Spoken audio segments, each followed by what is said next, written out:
Allison と申します。Allison Bame と申します。PeaceBoat の中で海外水先案内人担当をしています。よろしくお願いします。PeaceBoat started in 1983, and it originated with a group of university students who had issues with the Japanese textbooks and how they didn't recognize their past and their history with different parts of Asia, basically not recognizing their imperialist past. And this group of students from Waseda University chartered a very small ship and said, we're going to go to some places in Asia and we're going to show them as Japanese that we want to make peace. Original PeaceBoat started just around Asia, and then just over 10 years ago it started doing around the world trips. So now we have 3 times a year around the world voyage, 3 months at a time. 私の名前は一ノ瀬恵美子です。このピースボートの上で、国際部コーディネーターをしています。はい、My name is Emiko 内ノ瀬。ですね、あと私のやっていることなんですけれども、今船の上では国際部という英語の先生たちであったり、または通訳さんたちであったりといういわゆる非日本人の人たちをまとめる役をしています。This is my fourth time to join the ship. First time was about 3 years ago. I joined the first time as an interpreter, and after that I've been working on the ship maybe 3 months a year, and rest of the year that I work in Tokyo organizing international forum, and what I've been doing last year is that I've been working in a port.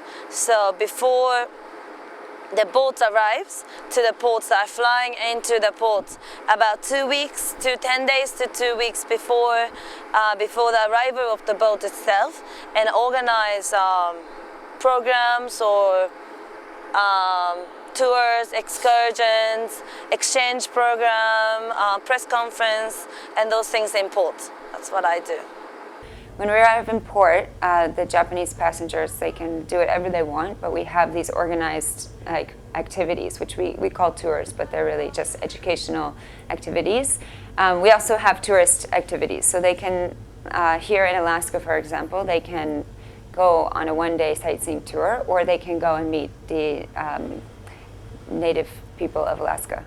We work with NGOs, which means non-governmental organization, but it's another term for non-profit organization, basically. I think non-profit organization itself is a quite interesting model to this world, because for the profit organization, for Motorola or Sony, once you make a profit, what you have to use the profit is that you have to turn that back to, you have to pay that as a dividend to your stockholders, to shareholders. So stockholders, what do? They just look at on the computer and buy and sell. That's just not real community. That's not really a real society or real economy. So we really wanted to make this system as self-sufficient, self-sustainable, so we don't have to depend our financial to a government or to the corporations or things like that. We make money ourselves to actually bring the difference to this world.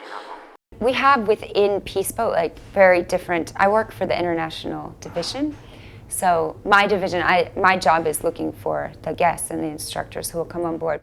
On the PeaceBoat, we have this huge ship here, and we have these lecture halls, as you can see. So we have organized lectures every day, and therefore all the passengers to join. We like to call them participants, not passengers, actually, because they're part of our NGO for the 3 months that they're here. We charge people quite minimum amount of to come on board for 3 months. It's about $10,000 US, which is not that expensive compared to other ships. This is at the cost. We're trying to make the ship more and more international and have more and more international guests as well. But because the system is very well set up in Japan for anyone from any background to join, it's a positive thing. But so far we don't have that system for international people. So my job is working with the international people who come on board to educate. So I've been working from well, since Tokyo with, we had 2 guests from Iraq who came and gave lectures for 3 weeks. We had 9 students from Sri Lanka. We had Vietnam veterans on board. We had anywhere from UN journalists to grassroots peace activists dealing with all the different issues. So each day we have a newspaper like this with articles talking about what the lectures are about. And then there's one American Vietnam veteran. His name is Alan Nelson, and he does a lot of peace activity work in Japan, actually, because he had been stationed in Okinawa during Vietnam, and he had never been back to Vietnam until he came on PeaceBoat.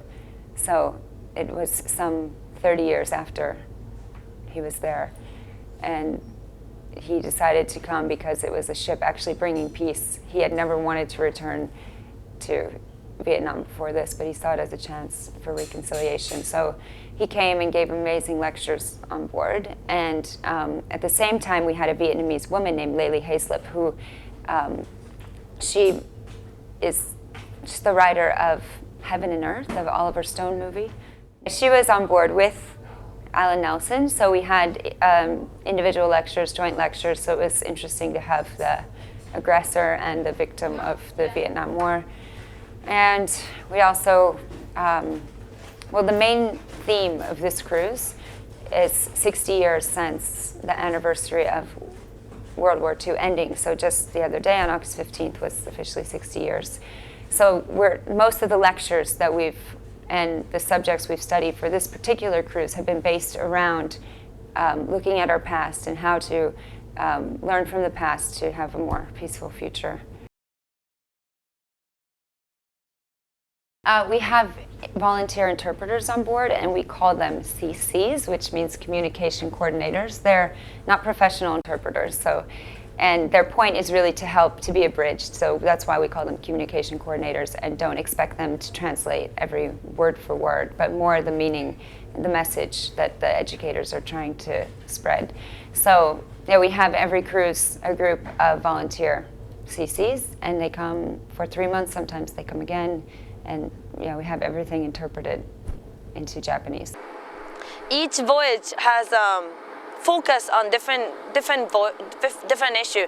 So this voyage, our main focus was this has been 60 years after the war.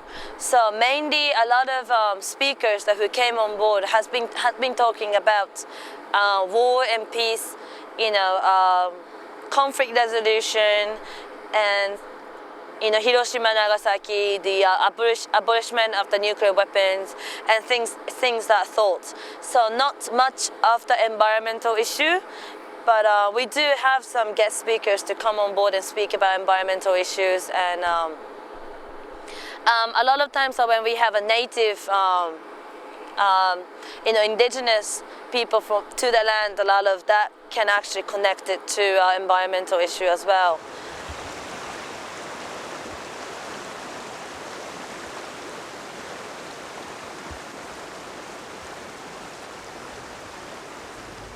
Leading up to here, we had a British man who was an activist for trying to save indigenous people's cultures around the world. So we showed his documentary. He happened to make the documentary in Alaska. So leading up to each port, we have lectures in the different halls, educating people about what is happening in the port that we're about to arrive to. So studying issues, sometimes just studying more about the culture, their country. We have a big language program on board, so it's called the GET program, Global English or Espanol Training. And we have now about 17 teachers, like about usually 15 English teachers and 2 Spanish teachers. And students are signing up for that course. It's actually, they have to pay a little more money to take the intensive classes, and then we also have free classes all the time, like all of the lectures, everything besides this program on PeaceBoat is free for all of the participants. So we get to do a full educational system, but in very different way. If you just take them to lectures and tell them, if we take 100 people to the lecture and then they tell them about how the world works, probably 50 people get it. Other 50 might not get it. But then at night we show a movie that they don't really realize that they're watching something that would, raise their awareness, but the movies do. And then maybe other 20 people get it, and we hold small talking session, which, maybe other 10, get the idea. So, if everybody is more aware of what is going on in the world, that we could make the difference. So we're trying to really convince them that we are the people that we can make the difference, which I think it's working quite well on this boat. Yeah, I'd say there's quite a good balance between fun and seriousness, and I think it depends. Like, different people become PeaceBoat staff for different reasons. So I think I probably came for the more serious side of PeaceBoat, whereas we have other people who are great at throwing parties, throwing music events, and we have music events in the name of peace. We had like I myself, I'm a condom collector. Like, I go around the world and collect condoms because I really want to know. What I do is that in a port, I go to a shop and buy a condom. And then I tell them that I've been, doing this research. So they tell me a lot about what they think their views. It's like that from the condom, you can see how the society view women and how the society, what's the role of the women, what's the role of the men. So I found my condom research quite interesting. That's awesome. I majored marketing, and when I was graduating, I was coming back to Japan and working for maybe a big corporation, make a big fortune, build a big house, and retire when I was 35. I think that was my first vision. But when I was looking for a job, it was a lot of pressure for me to decide on which company I want to work for. Whether I want to live in America or in Japan. I found a big bald spot in my head, and I realized that looking for a job isn't really for me. So I decided to stay in school. So I went to grad school. So I decided to trying to convince people they don't need stuff. Okay, so I was in Japan for 3 years, living in Shikoku Island in Japan, and it was a very, very beautiful place, and I was an English teacher there. And I was ready to leave and to come back to the United States.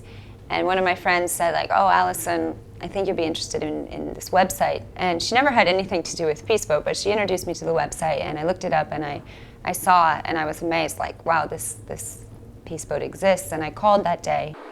I guess, as you can tell by our name of the boat, our mission is to trying to bring justice and to trying to create a world that is more peaceful to the world. But how I look at it is that this is alternative education, and also alternative tourism. But bottom line is that this is an educational system that is very innovative. We invite lecturers to come on board to speak about the issues. But not only that, when you go to the land, that we see those problems, firsthand, which I think it makes people realize that the world that we're living in is not as peaceful, as just as we want to think. So by going around the world, by traveling in this ship, it's a great opportunity for everyone to learn from each other. Within PeaceBoat, we have this program called the Global University, which is really like taking the essence of PeaceBoat. It's a more intensive peace studies program. So on this big ship, we have lectures every day for all of the participants to join. But the Global University program is, this time it was divided into 3 segments. So for 1 month, they studied this issue, and then they studied the issues more in depth and specifically working directly every day with the lecturers. So in Japan, a lot of times the people say, our country is a very closed society, and we don't really have intergeneration, maybe conversations or intergenerational stuff. But on this boat, this is a small village. We have 1,000 villagers on board. But here, because this is a small community, they've been forced to share a room with 3 other people. You know, they're 60 years old, but they've got 3 roommates. So, and then, you know, they're about to realize that it's not your wife, so they won't put up with a lot of problems. So you have to talk with your roommates, you have to talk with your neighbors, you have to talk with, you know, with the people. So dialogue becomes a very key issue for on board. I mean, I'm embarrassed to say that right now, because I've been out of the US for 6 years, like, I also have big questions about how when I go back to the United States, I'll get involved in what's happening.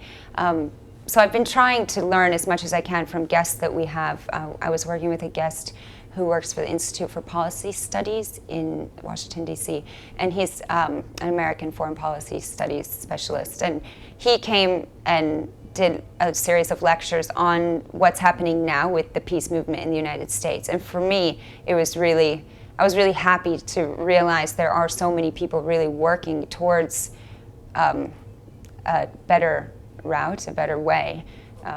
I don't know exactly how to move the American people because I haven't been there for years, so it would be a lie to say that I had a very concrete idea. So I think it'll take me coming back to the United States.